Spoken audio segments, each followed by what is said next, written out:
అందరికీ నమస్కారం. నేను మీ గోసటి చిల్లంగారి కృష్ణమూర్తి, కడప జిల్లా మైదుకూరు నియోజకవర్గం జనసేన సైనికుని. ముందుగా ఇక్కడ ఎన్డీఏ కూటమిలో భాగంగా మైదుకూరు నియోజకవర్గ శాసనసభ అభ్యర్థిగా శ్రీ పుట్టా సుధాకర్ యాదవ్ గారిని నియమించబడ్డారు.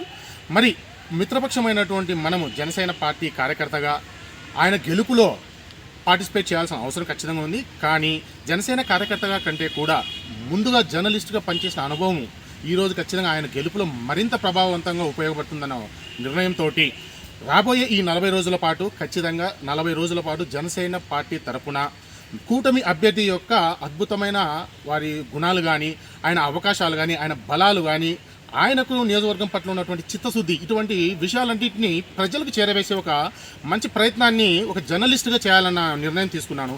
ఎందుకు ముఖ్యంగా అంటే గతంలో ఇప్పుడున్నటువంటి శాసనసభ్యులు రఘురామ్ రెడ్డి గారు 4 సార్లు గెలిచినప్పటికీ నియోజకవర్గానికి ఆయన ఏం చేశారు, కానీ 2 సార్లు ఓడిపోయినటువంటి సుధాకర్ యాదవ్ గారు ఇప్పటికీ కూడా నియోజకవర్గ ప్రజల పట్ల అభివృద్ధి పట్ల ఎంత చిత్తశుద్ధిగా ఉన్నారు అన్న విషయాలను మనము ప్రజలకు మరింత ప్రభావవంతంగా తెలియజేసే ప్రయత్నంలో జనసేన కార్యకర్తగా అంటే కూడా జర్నలిస్టుగా నేను మరింత ప్రభావవంతంగా ప్రజలకు వెళ్ళగలమన్న నమ్మకంతో ఈ ప్రయత్నం చేయాలని నిర్ణయించుకున్నాను. మరి ఈ ప్రయత్నంలో భాగంగా మిత్రులు కానీ నియోజకవర్గ ప్రజలు కూడా మీ విలువైన సలహాలు సూచనలు ఇస్తే ఖచ్చితంగా దాన్ని కూడా బేరీజు వేసుకొని మరిన్ని చక్కటి వీడియోలు తీస్తానని చెప్పి ఈ సందర్భంగా తెలియజేసుకుంటున్నాను. Thank you.